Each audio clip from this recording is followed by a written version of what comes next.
Hi, welcome to another episode of the Andre The Beast Show. You know, this is a new series that I'm putting out, and it's called The Expendables. Let me explain to you what that means. It doesn't mean that expendable means that you're not useful anymore. It means that you bought some type of value and you're still bringing value to this day. Another area of the beast state of mind playing forward. But expendables to me right now has to do with the fact that my whole career has been about athletics, from semi-pro football player to a Olympic candidate to professional bodybuilder to entrepreneur. The guests that I'm bringing on to the Expendable series are guys that I looked up to, men and women that I looked up to in the sport of bodybuilding, and I'm bringing them onto this show because they have a story. And a lot of times I can't tell my story because people that know me see me going in the gym and training, and they really don't understand what that is really like and what you have to do to get to that pinnacle level of perfection in a sport that you don't have control over. Somebody else is judging how you should look, how you should be presented. With that said, I got two of my good friends on the show. I have Mr. Vinny Galanti, and what's up, Vinny? And I also have John Simmons on the show. What's up, John? What's up, bro? So we're gonna just cut right to the chase, man. You know, they might call us expendables, but we know we're pavers. We laid some pave for these young bucks that's coming out. You know. So we're gonna start with John. John, tell me a little bit. Tell the viewers about how you even got started in bodybuilding, and don't leave out Warner Roberts. Okay, all right. See, you want to go there? Yeah, we're gonna go there. All right. All right. Well, anyway, I first started out. It wasn't bodybuilding that I started out in directly. I started out in powerlifting. Okay. And I got into that back in school, back in junior high, actually, back in Warner Robins. Okay. And but what happened was, my body started to develop more like a bodybuilder during the process. Mm-hmm. And so one day my brother challenged me. He said, I don't think you got the guts to do a show. Oh. You know? And that's where the whole process started. Okay. So obviously I went and did my first show. And at that time, you know, they gave out more awards. So you got awards for best arms, best abs, best back, the whole shot. Right. So my first show, I came in fourth place, and I won best arms and I won best abs. Okay.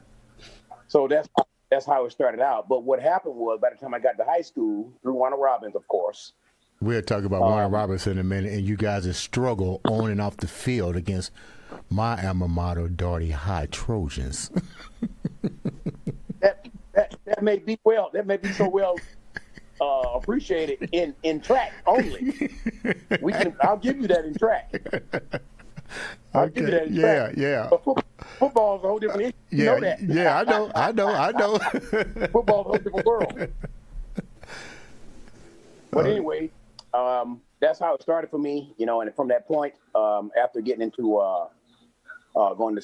after I got into college, I got into more serious lifting. I had to get into more serious lifting regardless, because I was in college playing football at Eastern Michigan University. And my training just took off from there. Basically, I just kept training and doing the whole process, developing myself. And after school was over with, is when I did a first legitimate show. Okay. The difference between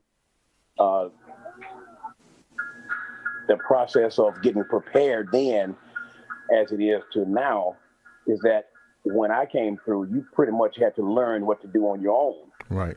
And you learned that through trial and error. There wasn't so much information. There wasn't so much people who knew exactly how to guide you along the right way. Right. And just like I'm sure you learned on your own. Yeah. It was a trial and error process. Yeah. You know, that made it hard, but at the same time, it made it very refreshing because you learned as you went through the whole process. Correct. So that basically set me on the right track about what got me into it, and the more I learned, the better I got at things, and my career took off from there. All right, Vinny, are we here? Tell me a little bit about how your journey started. Well, I was about 15 years old, and one of my best friends, longtime childhood friend, Dino Nerney, and we used to take the bus from Jersey City to Bayonne to go to karate. Okay. And we were doing karate for about a year. And one day I walk right out the door and I see Billy's gym. And I didn't even know it existed. I never saw it before. Right. I'm like, what is that? And I walked in the door and I smelled the iron. I smelled the rubber. Yeah. And I was addicted, right on the spot, addicted. Right. And I never went back to karate. And it turned out that the guy who owned it, Billy, his grandfather lived next door to me. And my dad at the time had bought me some weights. And we were, I was putzing around in the garage and lifting. And I had the sand weights. Right. Not the sand weights. Yeah, I did have the sand weights at first. And then he upgraded me to the regular cast iron Weider weights. And you had a little red thing that you slide on and twist it. And, right. So I was doing dumbbell presses one day, and the weights fell off, hit me in the face. Oh, snap. He got rid of everything. And I don't know if you guys remember the Solo Flex. Yeah, I do. So my father got me a Solo Flex, and it was bands. It was ahead of its time, but it was actually pretty good. But this is all going on at the same time, and I'm going to take karate. I fall in love with the gym, but I don't know. I can't go in because you have to be 18 years old. And the owner of Billy's grandfather was next door to me, and I just walked up to him and I said, I'm 18 years old, but I can't drive. I was only 15. I went there anyway. I signed up, lied. I told them I was 18 years old. And they didn't ask me anything. That was back in the 80s. Nobody cared.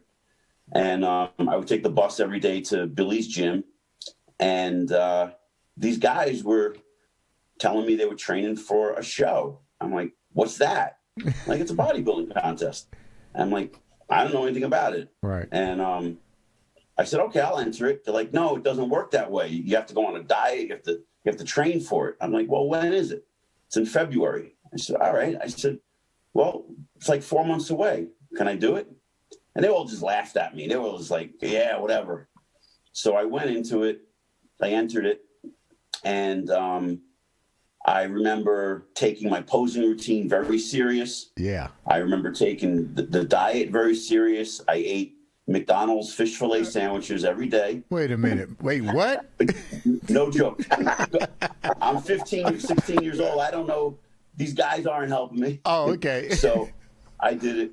I took third place out of 3, and I was just blown away by the experience.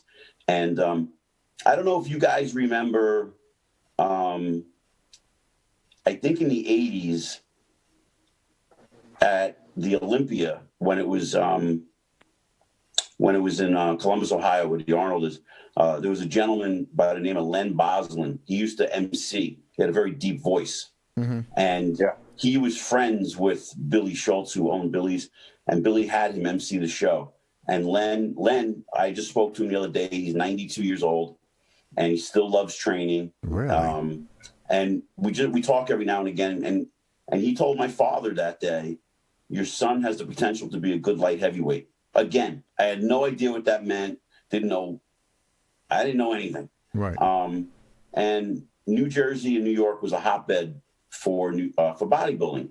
And the gym I trained in at Billy's, I was very fortunate. I learned how to lift and train from the powerlifters and weightlifters, and I learned how to diet from the bodybuilders.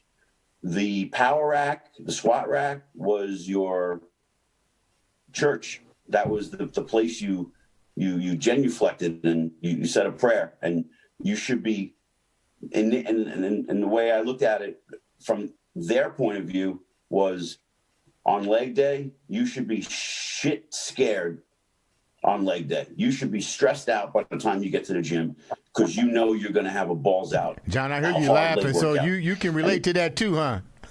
Yeah, man. You know, that's just the way it was back in the day. And I see kids in the gym today, and like John just said, it's like, you know, we learned how to do things on our own. Yeah, I had a lot of guys in the gym that taught me, but I also made mistakes, and I also fixed them on my own. Right. And had the guys help me out along the way. And, you know, I was 16 years old, winning my class at the Suburban Bodybuilding Championships, so 17, I think. And Vinny, is this you right here? I loved it. Is this you, Vinny? I wanted to do it for the rest of my life. And I am. Is that you right there in 1986, Suburban? Yeah, that's me. Holy smokes. 16 years old. Wow, that's crazy. So I'm going to ask you guys a question. Either one can answer the question. What are, you know, and you're right, when you walk into that gym, that smell gets to you. But you know what, Vinny, I can relate to what you just said. My first contest actually started as a fluke. I got hurt during the Olympic trials and went into the gym, and the guy was like, "You should bodybuild." And I'm like, "What the hell are you talking about, bodybuild? What is that?" And he's like, you know, started showing me a couple magazines, and started out with the one show. It was 15 in my weight class, and I took 5th. And it's funny, I got addicted from that moment. I was like, wow, this is it happens. It happens. I was like, this is kind of cool, because I felt like I was in control of what I was doing now. I'm like, okay, I'm getting judged by what I put out. So it's a different sport, but it's not a team sport. It's individual. So I'm responsible for the outcome of this particular journey here. So, so my question is, for either one of you guys, when you did your first show, how addicted did it become to you that you decided this is the road that I want to take? Instantly. That's a fact. But what you have to realize, though, when you do your first show, and it really has nothing to do with how the outcome comes about. You will know after you walk up that stage if you're going to go back and do another one or not, because two things are going to happen. Either you're going to do very well at it and stick your chest out and say, yeah, I love this, or either you're going to stink and still say, I love this, or say, this sucks for me and go away. So even though I didn't place high in my first show, I knew that this was something that I wanted to encounter and take on. So once you get past that first one, you'll know if this is going to be your journey or not, because that will dictate everything else that's going to happen to you for the rest of your future in that sport. Absolutely. When did you guys make the transition to say, okay, this is no longer an amateur? Let me rephrase this, because we see this a lot, and you guys are all judges now, so we can relate. First, when you're not a judge or whatever, you trophy hunt. When did the light click on that you go, I'm tired of the trophies, I'm ready to go for the big guns, I want the pro card? So I can so in the beginning, and you know, this is going to be funny, but in the beginning I got a lot of attention from the girls, right? And that was great for a little while.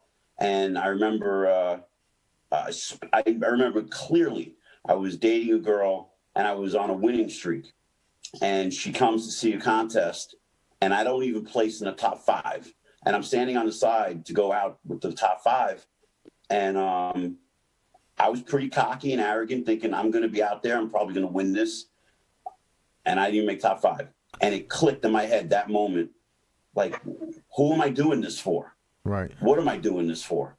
And I was very fortunate that my father had a very good business sense. He owned a taxi and limo service for over 32 years.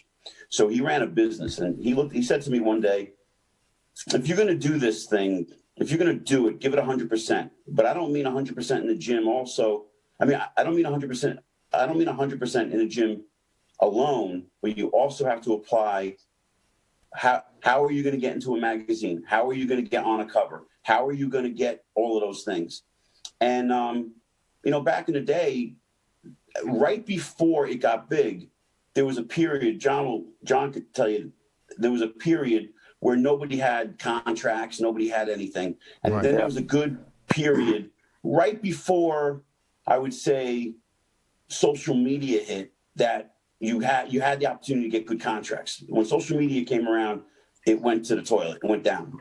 But what I would do is, I'm moving forward a little bit, but when I was going into the nationals, so John and I win our classes at the USA, and Sean Ray came up to me and said, you need a year or two to build your physique a little bit more. However, this win tonight can skyrocket you for the next 2 years with guest posings and magazine covers and guest posings. Mm-hmm. I said that already, guest posings, seminars, all that stuff. So what I did was I would write to everybody, every name in Flex magazine, Muscle and Fitness, Muscular Development. There was a magazine at the time called MTI, Muscle Training Illustrated. And I would just write to everybody, and I would put together a little packet and send it to everybody. Unfortunately, nobody ever wrote back. But one day I landed a photo shoot, and with John, correct me if I'm wrong here, Jason Mathis, do you remember him? Yeah, I landed a photo shoot with Jason Mathis, and my work ethic was, he told me at the time, was better than anybody he's ever worked with. I didn't deviate from the photo shoot. I didn't walk away. I held my stomach in. I just did what he asked me to do. I didn't complain. I was there for hours. I didn't eat, but I did the photo shoot. And that caused a reputation for me to get other photographers involved. And so every time I would go to the nationals, I would contact photographers, tell them that I'm going to be in town after the nationals. I would do this on my own dime. I pay my own way. And I would do probably 10 days worth of photo shoots at Gold's Gym. And then, next thing I know, all through 94 to 2001, I landed on about 30 magazine covers, a lot more features in magazines. I ended up with Universal Nutrition, Animal Pack for 18 years. So I looked at it as a business, mm-hmm. and I approached it as a business. I'll tell you a funny story that was also a wake-up call. Just before Universal signed me, I was with, I don't want to mention his name because I don't want to make him look bad, but I was with a guy. We were down in Florida. We were guest posing, and I was so excited. I just landed a commercial with Twin Lab, and he tells me he's excited for me and he's happy for me and all of that, right? I said, yeah, I start to shoot next Wednesday when I get back. Monday I get home, I find out he's got the commercial. I don't, because he was a contracted athlete and I wasn't, so he made a phone call. And from that moment on, I realized, just keep your mouth shut. Never tell anybody what your business is. And after that, if I ever had anything in the pot stewing, I would never tell anybody until it was already done. Yeah, that's for sure. It's so many different avenues that lead you to where you're trying to get to. Just like Vinny said, everybody's got a different story and a different path. Some guys have a higher threshold of how fast they want to get there, and some guys have a different way of wanting to attain it. But after a show or two, if you do well, and you go to a national level show and you think that, okay, I think I can do this. I think I'm good enough to do this with a little bit of time. I think after I did the Junior USA at Rutgers University, and I won the light heavyweight class, and after that show, I realized then, okay, I can probably do very well at this, but you have to get past the big hurdle. And what I mean by that is you have to get past the USA, the North Americans, or the Nationals. Right. Thank you. Yes. Yeah. And now you got to understand, there was no class winners turning pro, you had to win the overall. You had to win the overall, yeah. Overall to get there. It was a whole different world then. So it was nothing like they giving out pro cards nowadays like cheese sandwiches. That's not how it was then. It's a whole different thing. So, and Vinny can tell you, it wasn't, and then too, you had guys that were stacked. These classes were stacked, 25, 30 guys each. Yeah. And it was not a process. So it's a whole different kind of issue. But the point being is that I realized then, even going up against some great quality competition, I realized after I went to my first national show, which was the USA, and I placed third in that show at that time.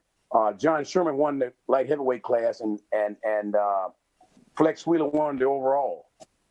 And I realized then, I said, okay, I can do very well at this, And I started to focus more on the process of getting better at what I was doing. Now, during the whole process, my process was a little bit different from Vinny's. I was still working completely full time at the whole time of doing it. I was in the police force at the time, and I worked. We had to rotate shifts. One month I'd be on days, one month I'd be on afternoons, and 1 month I'd be on midnights. All during the process of getting ready for a show, and that's not an easy thing to do. But the point being is that I knew I had the potential to turn pro at it, and I said I just got to bide my time and just keep going at it. After I got done with the Junior USA, like I said, then I got involved with Mobile Muscle magazine out of Canada, and I got assigned with them. And I was with them during the whole process, even after I turned pro. So I didn't really have a hard road to get people's attention. It pretty much came along with the work that I did, but you had to earn it still. It wasn't nothing fell into your lap. It was a hard work, and you had to earn that work. So that's the way it was for me. But I just knew that by the time I got to a national level show, that if I go into this show and hold my own, if I go into this show and do very well at it, that's my ticket to saying that if you stay with the process and do the things the right way, you'll get there. And that's what led me to it, and that's what took me all the way to the top. So it was a good process. It was hard, but nothing is. If you want something, it's never going to be easy for you. Let me ask you guys a question too. It wasn't an easy process, but it was well worth the work that went to the whole process to get there.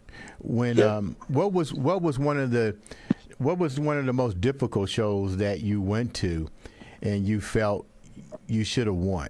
I mean, we all feel that way, and not only did you feel you should won, but really, almost like what Vinny said, it humbled you. Because I remember at the Junior Nationals, I was on point, and during the after the prejudge, I made the cut to come back the next day, and I used this stuff called Dream Tan. Never will forget it. And they was gonna offer me a contract, and I put the stuff on, and I came back the next day, and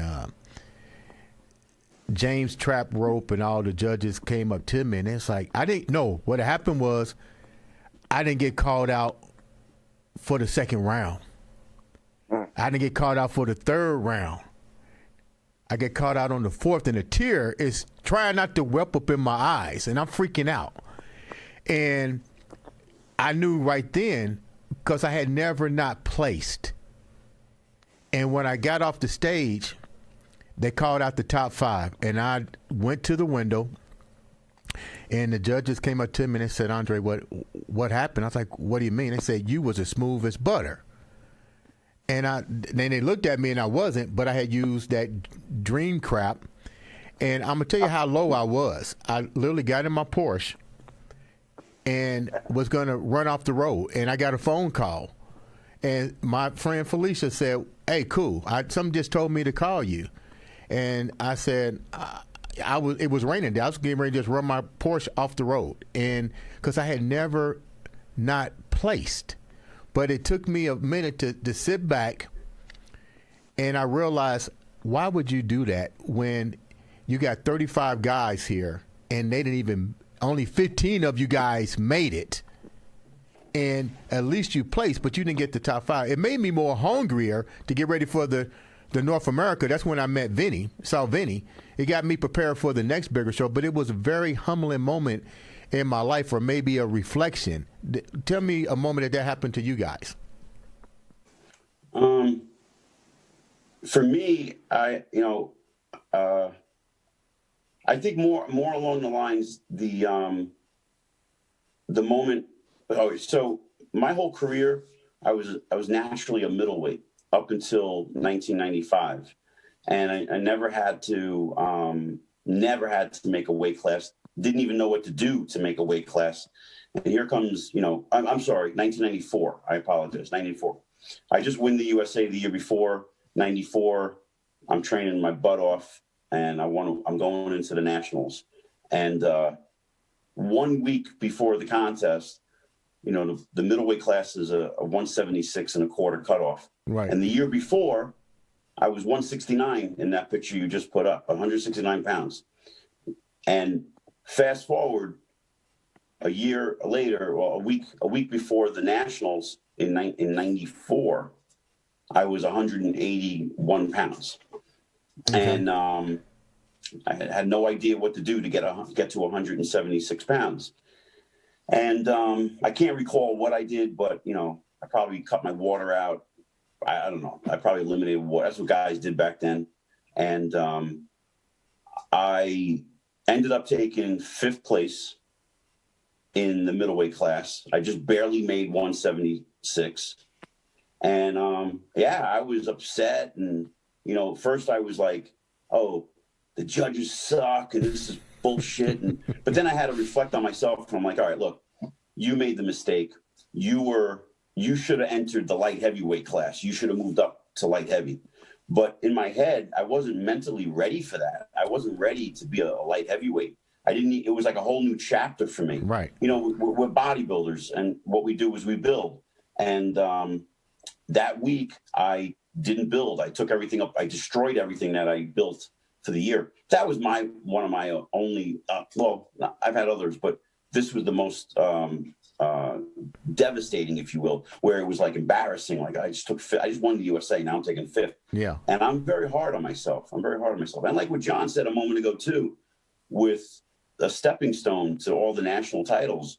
And I don't know, John, in your area where you grew up, but here in New Jersey and New York, especially in New Jersey, it was prestigious if you win the suburban bodybuilding championships, the New Jersey state championships. It was a precursor to the Junior USA, then to the USA, then to the nationals. And back in the 90s, and I don't mean any disrespect, but you were a scrub if you went to the North America, right? It wasn't really. Really? I didn't know that. You weren't taken serious. It wasn't like guys here in New Jersey was like, I ain't going to the North America. I'm training for the USA Internationals. No disrespect. It was like, that's the mindset, and that's the way we rolled. And, there was a lot of pressure on the guys here in New Jersey back in the 90s. There was a lot of like turmoil in a sense, like guys didn't like each other because, but in a friendly way, right, in a competitive way, not in a real, but there was some, there were different cliques in schools, in the sense of like this group and that group, different gyms. But I kind of got along with everybody, and then heard they talk shit about me behind my back because like they were like say, what the hell's why is Vinny Galanti getting all this publicity? But they didn't know the backstory behind it, where I would do all my work to contact photographers and make a living out of it, and that it became a job to me, Right. And I also, John, I did work for the Jersey City Parking Authority while I won the USA and did all the national shows. I was drilling holes in the ground for parking meters and snowplow removal. I worked. I had a manual labor job. John, what was one of the devastating moments in your career that you can remember? Well, I think it was after I went to the Junior USA and won the light heavyweight class. So you're on a roll, and then from there, I go to the North Americans, and I win the light heavyweight class there. And then all of a sudden, I go back to the nationals for the first time, and okay, then now I'm in a whole different world. Yeah. But you're on a high. So I go to the Nationals and I place 7th. And I'm like, whoa, man, this is a completely different world. The thing about it was, if you know what you were up against, and even though I didn't do as well as I thought, and I thought I should have done better, I kept it together. I was saying, you got to understand 2 different processes here. You at the Nationals now, you got guys who coming back here 2 or 3 years, and some of them come back 4 or 5 years, even longer than that. Sometimes they never get anywhere. Mm-hmm. So you got the best of the best trying to get over the hurdle. Mm-hmm. And I had to realize that also, even though you may feel like, okay, I'm just as good as they are, that may very well be. But that's not always the case. Is sometimes, even if a guy may be just as good as you are, but if he's been there 2 or 3 times and the process and the whole system realizes that, more than likely he's going to get the nod, because in a lot of people's mind, he paid his dues. Hey, but check this out, John. Check this out. And you also got to take into consideration that it's a lot different back when we were competing, because like Vinny said, if you wasn't on the cover of a Flex magazine or you didn't do your due diligence, you was pretty much the favorite going in. So that's who you was like. If he was in your weight class, you go, wow, but let's go a little bit deeper than that. I remember when Flex Wheeler was the favorite to win, I think, of the Junior National, and who came out of the woodwork that nobody ever heard of, Kevin LeVrone. Yeah. So you got the guys that you never even heard of that came out of the woodwork, and you go, holy crap, where did this guy come from? And now you don't throw a wrench in it because we didn't have social media. Yeah, absolutely right. But see, the thing about it was, you got to understand too, that was pure innocence, that was pure truth, because you didn't have social media hyping these guys up. Nobody knew what these guys looked like. So when you got to the show, it was what you saw. Yeah. You know what I mean? So there was nothing to say other than if you had magazine coverage, like Vinny said, if you got the magazine coverage, okay, that was your publicity. Right. You know, we didn't have this what we have now, but that's what you had to go on. But see, it was more innocent then, because like you said, you get a guy come out of the woodworks, he got to be phenomenal to come out and be the guy that's on the cover. But the thing about it was done the right way without any hype of saying, okay, this guy's a major favorite, let's concentrate on him. Right. That was not the case then. Right. That wasn't the case with us. Every man was for himself. Either you beat me or you didn't. Right. You know, it was nothing between about how much time has he spent on stage, anything like that. If I came up against Vinny and Vinny looked as good as I did, and I don't know him from Adam, except for seeing him on the stage, but if he came to the show and looked better than me, even though he may have had the process of getting all this publicity, and I come out of the woodworks and say, okay, say this guy looks just as good as he does. Okay, I can understand it. Me and this guy are fighting to do the job right. I didn't get there, or he didn't get there, because he had a whole bunch of publicity behind him other than what you got from a magazine. That's all we had to go on. You know, I loved it when it was that way. I'm not really high on a whole lot of social media hype, because I think it takes away from some of the hard work that people should put in to get where they need to go. Right. Yeah, I believe it takes away from some of that, you know, in a lot of ways. But then too, on the other flip side of the coin, it does you a lot of justice. Right. So you have to look at it both ways. What's more important? Is it to hype a guy up so that he does better, or is it to hype a guy up and give him the nod because he can go on his past laurels that he's done? Right. So it's a whole different, it's an equation to look at when you're dealing with something like that. I'm gonna say something to Vinny, and I'm gonna address you too, John. And I told Vinny when we was off the air, I remember meeting him at the North America, and as we was getting ready, I looked at him, and he had already had the publicity. So my mindset was like, okay, he's the favorite going in. But he was in a weight class above me, because I didn't understand the kilos, because I actually would have had been competing against him. But I did what Vinny did. I dieted up, but I had to go in a lighter class because I was 1 pound away that I couldn't shed during the weigh-in. But I told Vinny this, and that's one reason why I contacted him to be on the show, because I admired his physique. He just had this classic Bob Paris type look that, you know, just streamlined. And I remember telling Vinny, he probably don't remember this, as he was getting dressed, I said, hey, man, I introduced myself to him. I said, I'm a big fan of yours. I said, and you know what? I'm going to go out there and watch you, because his class was after mine.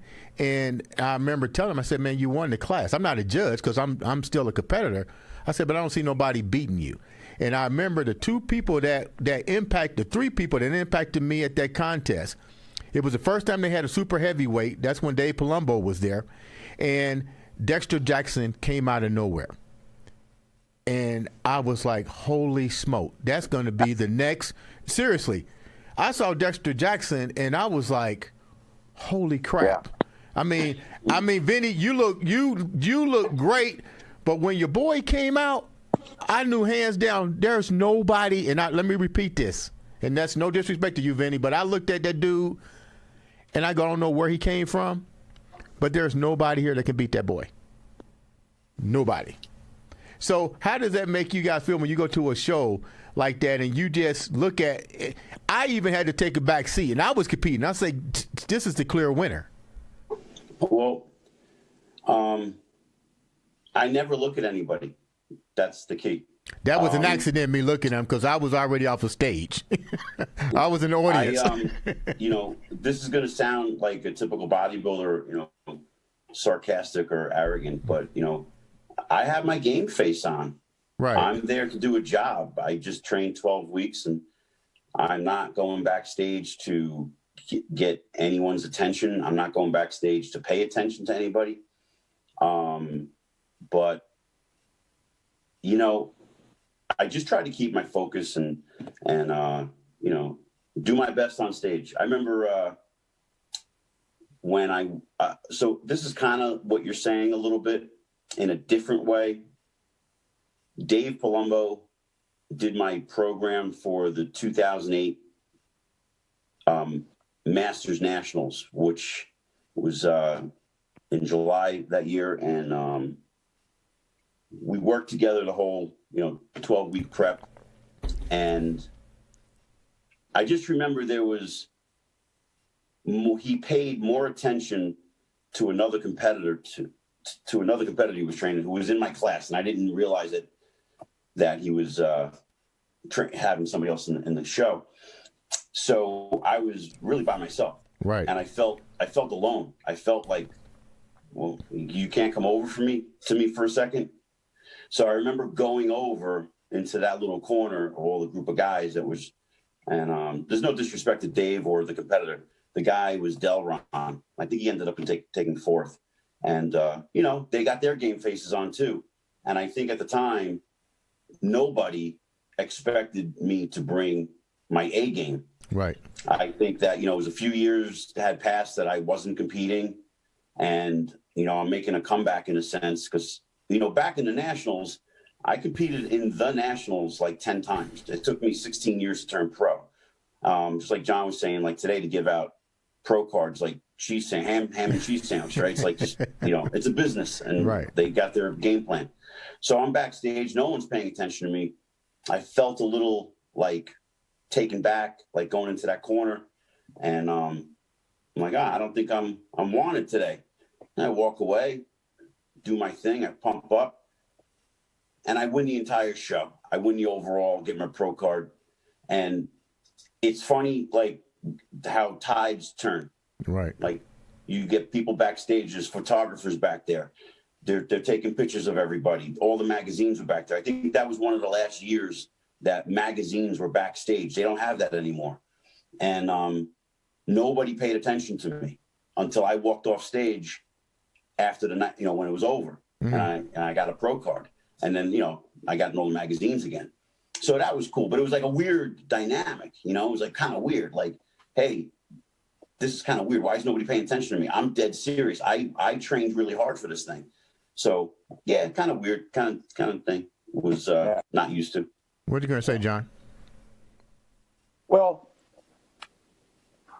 as far as for me, it's all in preparation for me. I'm my own worst enemy. I feel like if my prep has been good, everything is on point, and I know I've done the very best that I can do, my confidence level is going to be through the roof anyway. So it's not the fact of who else may show up. I could care less. If I know I've done the very best that I can do and I'm going in prepared 100%, I'm going to feel the highest concentration of confidence that I've ever felt because I know I've done all I can do and I know I'm ready for it. Now, if somebody comes in and they're better, so be it. But I don't go into it saying, okay, there may be a chance that somebody could do this for me. I don't think like that. Mm-hmm. Now, I'm a realist at the same time. Right. I go into a show like you said, and I see somebody that's outstanding, mm-hmm. and I'll say, okay, I'm my only person over here. You know what I mean? Right. Right. So, and that has happened to me before when I did and here's a reason why I picked a certain picture that I sent in, that I sent in. That's the picture from the light when I was still a light heavyweight at the USA. This one right here, John. And that picture right there. Now, the reason why I picked that picture is because Vinny won his class at that show, and I won light heavyweight. And that put us pretty much on the same parallel. But the thing about it was, and I don't think he felt any different than I did.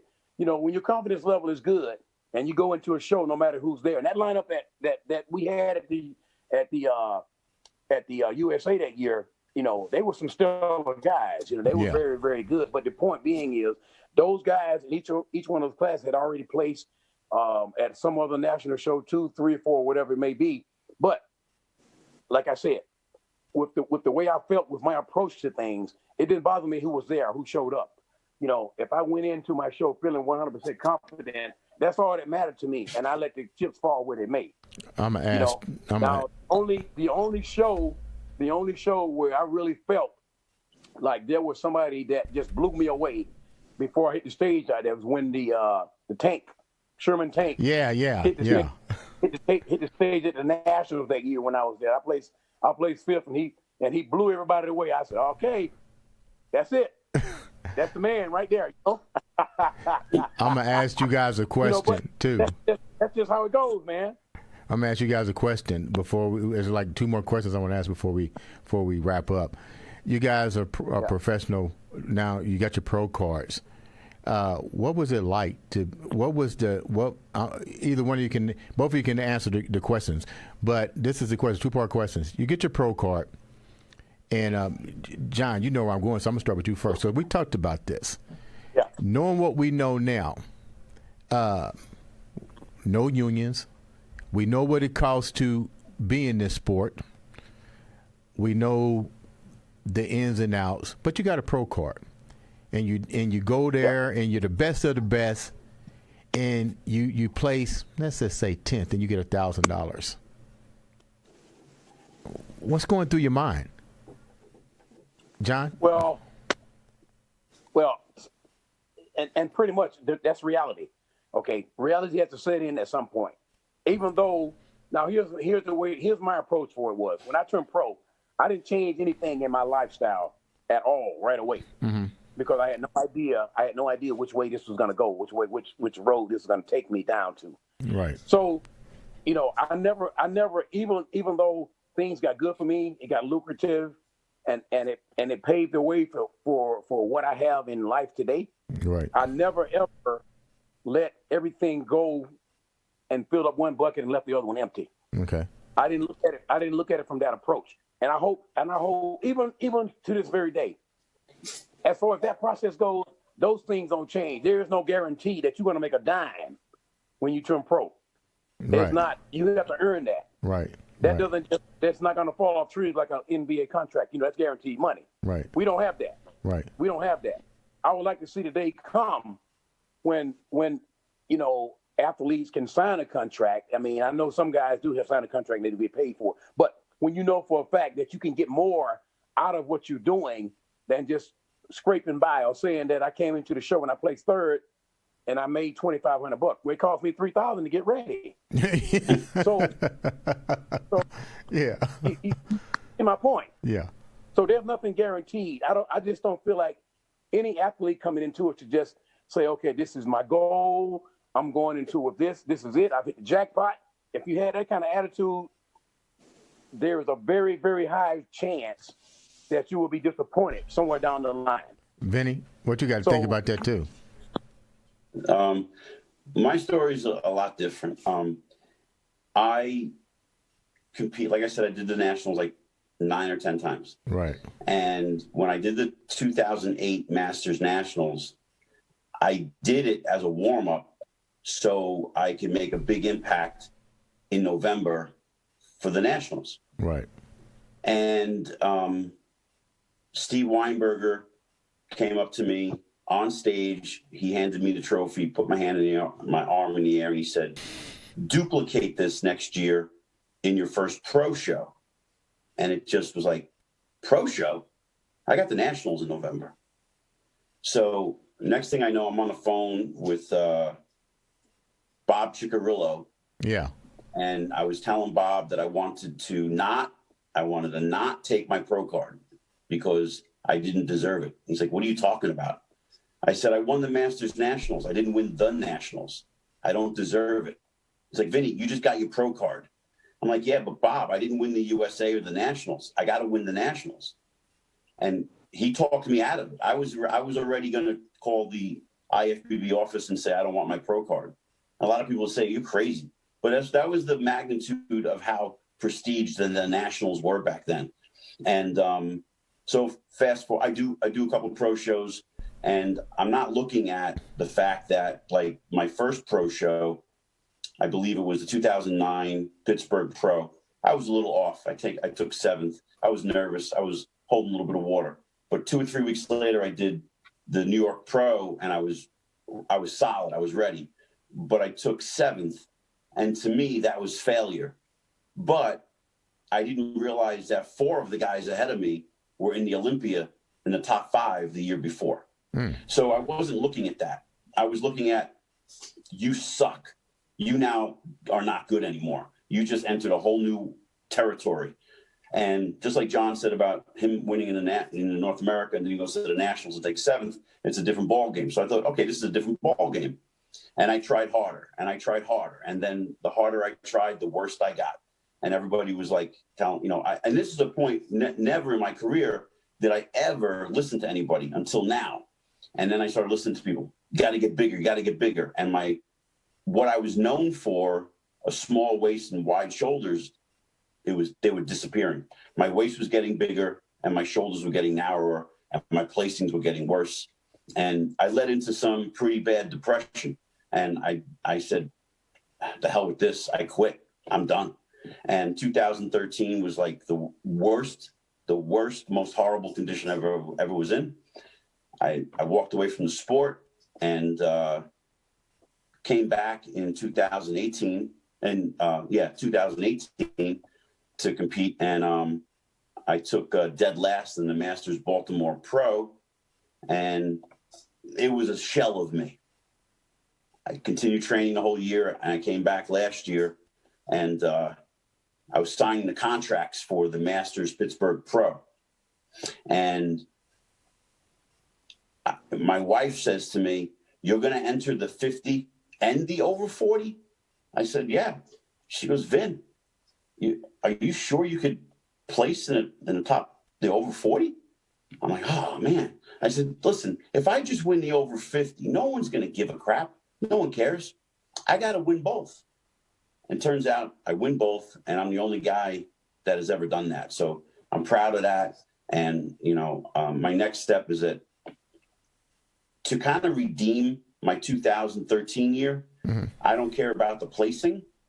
And there's a story to that. We could do that another time. But I want to go into a 212 show to close that door, close that chapter, redeem myself. Just a personal thing. I'm not unrealistic. Like John's saying, he was never unrealistic about if there's somebody better in a show.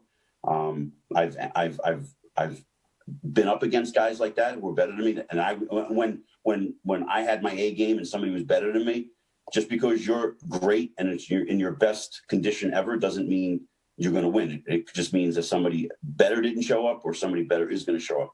And I'm realistic with that. So I want to do a 212 show.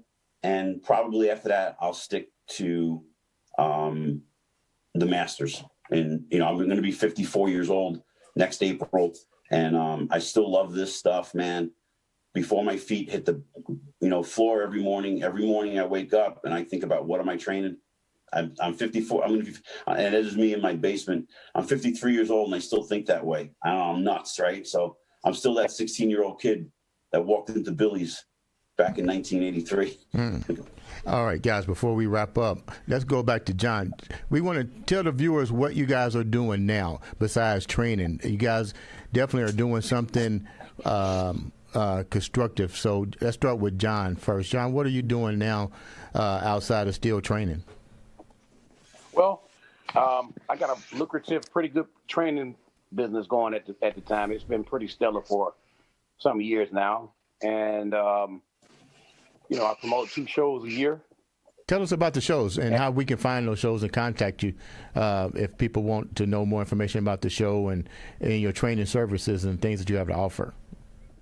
Yeah, well, it's two national qualifying shows that I put on every year, and usually the John Simmons. The one is the John Simmons Classic, and the other one is the show that I team up with, and it's just pretty recent here that I teamed up with Miss Olympia, Linda Murray. Her show we're putting the show together, and it's going to be in August. Mm-hmm. So one show is in May and one is in August. And besides the fact that the training business is going well, I promote posing clinics every month. And other than that, I will do some outside work on the side a little bit with the security stuff that I've been trained in. So, but it's keeping me well versed, it's keeping me well secure. I have nothing to complain about, but business is well, and it's been rolling smooth for some years now. So it's all been good for me. Is this the show, John? We're pulling up on the screen right now. Can we get it up, Jason? Is this the show? Yes. Okay. And, yes, that's it.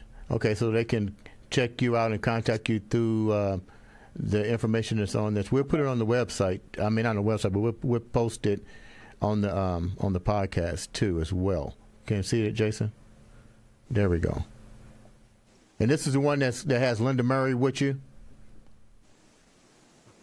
No, that's the one I do alone. The one with Linda Murray is not until August. If we come back on again, I can have different information that'll promote that. Okay. If that comes out before, because we don't know how things are going to roll up for next year anyway. So everything's kind of in the air right now. Okay. So we're going to have to wait and see how it goes. But yeah, so it's some good things in the makings for next year, and looking to add another show to it if everything goes well. So it's going to be a pretty good year. Don't go nowhere. Vinny, let the viewers know what you're doing right now, and if there's something we need to let the viewers know that you're doing. So John, I can tell you that I know a really good guest poser that needs a job. I can guest poser your show. Yeah, I got you, man. You're already ahead of me. I was already thinking that anyway. All right, cool. So everybody can contact me at Vinny Galanti _ on Instagram. I'm doing same thing that John does. Guest posing, teaching posing, and a lot of training clients. The COVID was this whole lockdown and the quarantine, really put a hold on everything. But I managed with stuff like this with Zoom and doing clients online. But yeah, I'm available for personal training. I'm in New Jersey, and you can reach me on Instagram at Vinny Galanti _ Before we leave, I'm gonna leave it with Vinny right now, and I'm gonna go back to John. And I ask this with all the guests on the show. We all dealing with a lot of stuff going on in the world, from having to get shut in to not racial tension, the whole 9 yards. Vinny, lead these people with something positive right now. Like I said a second ago, before I hit the floor every morning, I think about training. But the second thing I think about is how grateful I am. I'm grateful to do what I do. And I actually do say a prayer before I go to bed and when I wake up in the morning.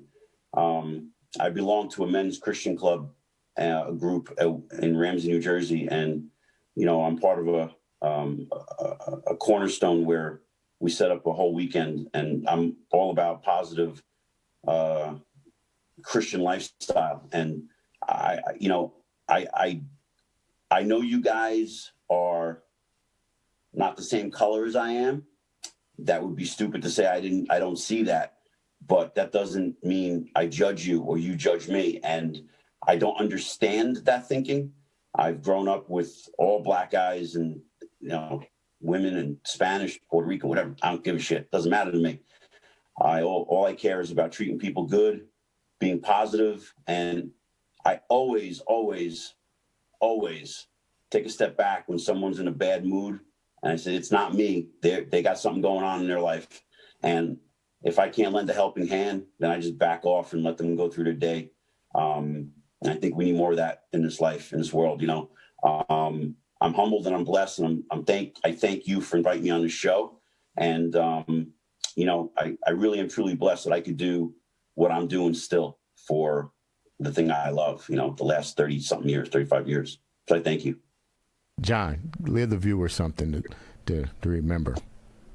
Well, I think what I would like for the people to remember, and to not just remember, but to keep in the back of the mind, especially nowadays when we're going through these epidemics, not just the epidemic that we're going through with the virus. There's so many other issues that have made a lot of people feel in despair. I think, though, in my life, what I would like for people to realize, and I guess I feel this way, is because, when you do the best you can do to take care of yourself, when you do the best you can do to stay healthy, when you do the best you can do to stay on top of things, and you run across someone who's don't have the intensity with how to deal with life, don't have the drive to do it, and you see so much more of that nowadays. People are really feeling dejected about the way things are. So, in my life, what I always tell people is that once you start to feel like you're starting to slip down, or you start to think that, I should be into another situation in my life. And just like Vinny said, I try not to leave home as much as possible before I leave out for my day without hitting my knees. That's just how it goes. First of all, I like for more people to do that. That's always the number one thing that people should do when they leave home. The power from the big man upstairs is more powerful than anything on this earth. And that's number one with me. So, but in reality, I think that I would just like for people to realize that, hey, no matter what field you're in, no matter what direction your life may be going in, if you got the positive things around you, if you got the positive attitude about how far you can get with what you're trying to do, it's really a pretty simple equation. It's not a hard thing to do. Just surround yourself with the right people, surround yourself with the right things that are going to get you there. And I think that's where most people make their mistakes in. They have the wrong things in their lives that's keeping them from being to where they should be. If more people would just step back, like Vinny said, step back and look at the real positive part of it and realize the changes that you should make, it would make things so much better for them that way. Learn to love more each other every day. That's the biggest key in this world, man. We really need to get back onto doing that. And the only way to do that is to just concentrate more on how things are with this life today. And I have no complaints about my life. I have no complaints about the way things have gone for me, all the mistakes that I've made, I've been able to overcome. I didn't let them keep me down, let me get by the wayside. I think people need to get more strength in doing that, and that will help them get along much better in their life. And that's what I would like to leave with people. There's always a way to get past what you're dealing with. Just takes a little time sometimes, but just got to stay with it. That sounds great. Once again, guys, thanks for coming on the show. We will have you back on. Thank you. We'll have both of you guys back on. Like I said, it was a pleasure competing with you guys. I had to do a segment like this because you know what? It keeps me, we hate to retire, and to sit back and reminisce and remember the days when we was on the stage. We may didn't shake hands, but we all recognize each other to a degree. But I had to do a segment like this, and I'm going to keep bringing you guys back on and adding fresh faces on and kind of like do the remnant. I may call it the Expendables, but you know what? It's expandable with the mind because you guys definitely have my mind going every time I'm thinking about those good old days. With that said, thank you guys for being on the show. Ladies and gentlemen, this has been the Andre The Beast Show. Tune in for another great episode.